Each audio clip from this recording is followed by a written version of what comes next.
आप देख रहे हैं रोजाना खबर। रोजाना खबर रखे सब पे नजर।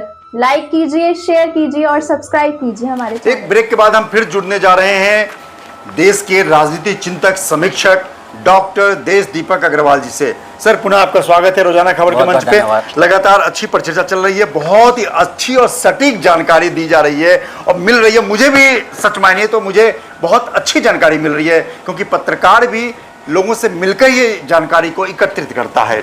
अब सर, सहारनपुर के कॉन्टेक्स्ट में हम लोग बात कर लेते हैं, क्योंकि उत्तर प्रदेश का बॉर्डर है, उत्तराखंड और उत्तर प्रदेश का बॉर्डर है, तो सहारनपुर को लेकर, क्योंकि सहारनपुर को हम वहाँ भी उत्तराखंड में भाजपा की सरकार है और उत्तर प्रदेश में भाजपा की सरकार है, तो ऐसे में दोनों जगह कमल है और बीच में सहारनपुर है, तो क्या मान के चल रहे हैं? क्योंकि माना जा रहा है कि टफ है, राघव लखनपाल की स्थिति ठीक नहीं है मेरे हिसाब से। आप क्या मतलब? हाजी फजलुर रहमान पिछली बार बीएसपी के जो उम्मीदवार थे वो वहाँ से जीते थे, जब सपा और बीएसपी एक साथ मिलकर जीते चुनाव लड़े थे। आज बीएसपी अलग चुनाव लड़ी है। अगर फ़ायदा हो सकता है तो यही भी भारतीय जनता पार्टी को फ़ायदा हो सकता है कि बीएसपी अलग से चुनाव लड़ रही है। बहुत ही कठिन चुनाव है, मान के चलिए। राघव लखनपाल जो पहले भी चुनाव हार चुके हैं एक बार, उनके लिए भी एक अपने सर्वाइवल वाली कंडीशन वहाँ पे आ गई है।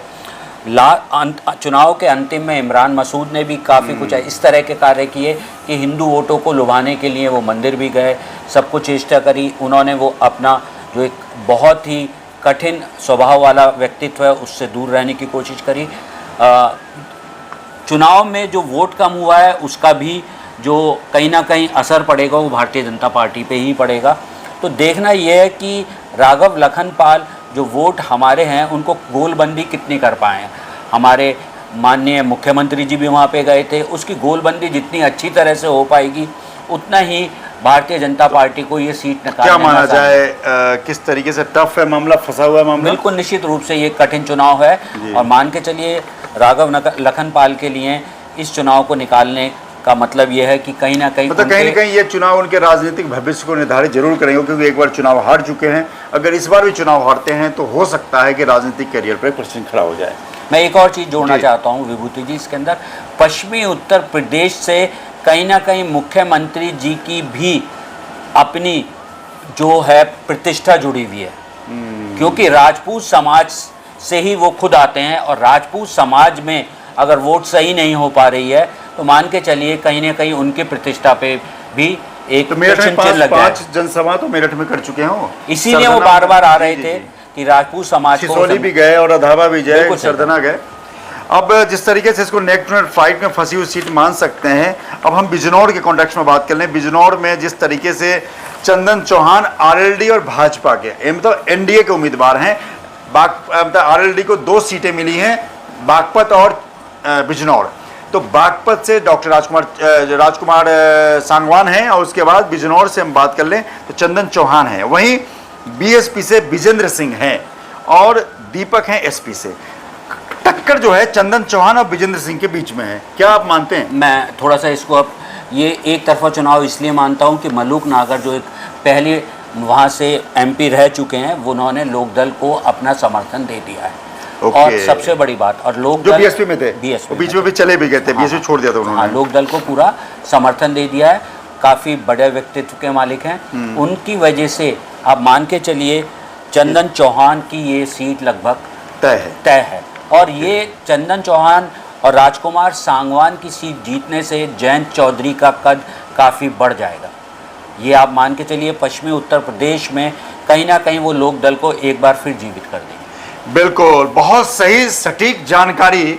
एक एक मुद्दे पे बातचीत हो रही है। अब 2 सीटों पे और चर्चा कर लेते हैं। हमारे साथ लगातार जुड़े हुए हैं देश के राजनीतिक चिंतक समीक्षक नगीना और कैराना पे बात कर लेते हैं डॉक्टर देश दीपक अग्रवाल से। सर, हम नगीना पे अगर हम फोकस करें तो नगीना पे जिस तरीके से बीएसपी के पास ये शायद ये सीट रही है और ओम कुमार जी बीजेपी से हैं और सुरेंद्र सिंह बीएसपी से हैं, तो क्या नगीना को लेकर क्या प्रेडिक्शन क्या है, क्या समीक्षा है आपकी? देखिए, नगीना जो है वैसे ही अगर हम देखें अल्पसंख्यक की संख्या वहाँ पे बहुत ज़्यादा है और साथ में अगर आप साथ में देखेंगे तो वहाँ पे दलित वोटों की संख्या भी बहुत ज़्यादा है। अच्छा, दलित और अल्पसंख्यकों की वोटिंग। और इसीलिए पिछली बार सपा और बीएसपी का जो कैंडिडेट थे गिरीश चंद्र वो वहाँ से चुनाव जीते थे नगीना एक हमेशा से कठिन सीट रही है बीजेपी के लिए। अगर ये सीट अगर वो जीतेंगे तो अगर बीएसपी जितनी ज़्यादा वोट ले पाएगी तभी ये सीट बीजेपी निकाल पाएगी। कहीं ना कहीं चंद्रशेखर ने काफ़ी मेहनत की है वहाँ पे, गोलबंदी करने में कामयाब रहे हैं वो। दलित और दूसरी तरफ अल्पसंख्यक वोटों को भी वो गोलबंद करने में कामयाब रहे हैं और निश्चित रूप से वो एक मजबूत नेता की तरह उभर कर आएंगे, चाहे वो जीत अपनी अर्जित कर पाएं या ना कर पाएं। तो लगता है कि रावण जितने वोट ले पाए उससे बीएसपी कमजोर होगी और फायदा बीजेपी को होगा। नहीं, बीएसपी जितने वोट ले पाएगी, अच्छा, रावण जी, रावण निश्चित रूप से पहले दूसरे की रेस में है। अच्छा, बीएसपी तो तीसरे नंबर की रेस में है। Okay okay. तो अगर कहीं ना कहीं चंद्रशेखर को रोकना है तो बीएसपी जितने ज्यादा वोट ले पाएगी तभी बीजेपी के लिए ये सीट निकल पाएगी। कहीं ना कहीं ये फंसी हुई सीट है, मान के चलिए। और मैं तो जहां तक मानता हूं हो सकता है कि चंद्रशेखर कहीं ना कहीं ये सीट जीत ही ना पाए। ओके, तो कहीं ना कहीं आप नगीना को भी भाजपा के पक्ष में नहीं मान रहे। ओके, तो रावण की गुंजाइश ज़्यादा लग रही है। बहुत बढ़िया। अब हम फाइनल राउंड पे आ जाते हैं। फाइनल राउंड पे हम कैराना को लेते हैं। कैराना में प्रदीप कुमार बीजेपी के हैं और श्रीपाल बीएसपी से और इकरा चौधरी एसपी की है। तो क्या आप फाइट लेके चल रहे हैं और क्या कॉम्बिनेशन बैठ रहा है और किस तरह से नतीजों को आप ले रहे हैं? देखिए, जहाँ तक ये है, इकरा चौधरी जो है वो उस परिवार से आती हैं जिनका लगातार कैराना पर प्रभुत्व रहा है और कहीं ना कहीं अगर देखा जाए तो कैराना को के वो राज परिवार की तरह से माना जाते हैं। प्रदीप कुमार जी ने उस किले कुमार जी जीत के आए थे, लेकिन कुछ ना कुछ अब ऐसा प्रदीप कुमार जी के बारे में सुनने में को मिला है कि वो उतने ज़्यादा वहाँ पर वो दिखाई नहीं दिए जितने की वहाँ ज़रूरत थी। हारने के बाद उतनी मेहनत नहीं की, जमीन तैयार नहीं किया, जमीन पे वो उतने दिखाई नहीं दिए। तब भी बीजेपी का क्योंकि सिंबल है, काफ़ी मेहनत की है। हाँ, लेकिन एक बात बहुत अच्छी रही है, कैराना में बीजेपी के कैडर ने बहुत मेहनत की है जो कि लगभग और सीटों पर नहीं दिखाई दिया है। तो हो सकता है प्रदीप कुमार जी को उसका फ़ायदा मिल सकता है। अदरवाइज़ ये जो लड़ाई है प्रदीप कुमार और इकरा चौधरी के बीच में ही है। बहुत बढ़िया।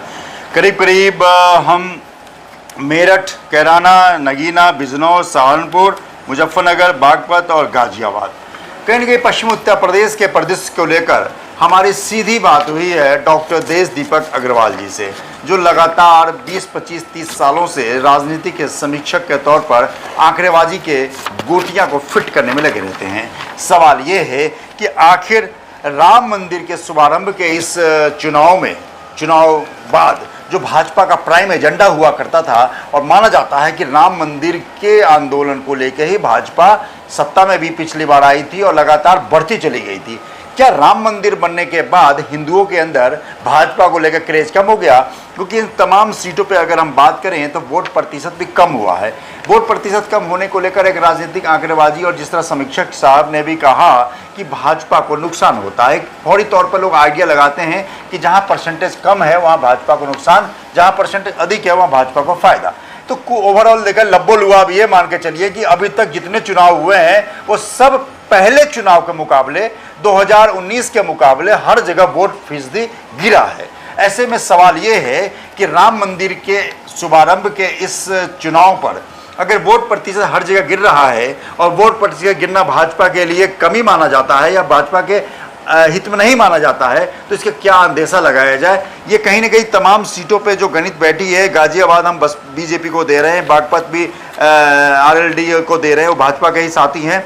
मुजफ्फरनगर में बालियान की भी स्थिति टफ है, मेरठ में भी टफ है, बिजनौर में हम मान के चलें तो चंदन चौहान निकलते हुए दिखाई दे रहे हैं और सहारनपुर में बीजेपी टफ फाइट में फंसी हुई है, कैराना में भी बीजेपी टफ फाइट में फंसी हुई है, नगीना में भी बीजेपी टफ फाइट में फंसी हुई है। अब सवाल यह है कि पश्चिम उत्तर प्रदेश के परिदृश्य को अगर नज़रअंदाज करें तो क्या पूरे देश की परिदृश्य ऐसा ही है? लेकिन सवाल यह है कि आखिर साउथ क्या इस बार रंग दिखाता है, क्योंकि मोदी का नारा था बीजेपी 400 पार। तो सवाल ये है 4 जून को, लेकिन दिग्गज का एक्सपर्ट की एनालिसिस भी बहुत मायने रखता है। बहुत बहुत धन्यवाद आपका। रोजाना खबर के मंच पे आप हमारे साथ जुड़े और किसी न किसी फिर चुनावी परिचर्चा को लेकर और क्षेत्र को लेकर हम सीधे रूबरू होंगे अपने दिग्गज एक्सपर्ट डॉक्टर देश दीपक अग्रवाल के लिए। तब तक दिए नमस्कार। चैनल को सब्सक्राइब करें, लाइक करें, शेयर करें। नमस्कार। रोजाना खबर रखे सब पे नजर, लाइक कीजिए, शेयर कीजिए और सब्सक्राइब कीजिए हमारे चैनल को।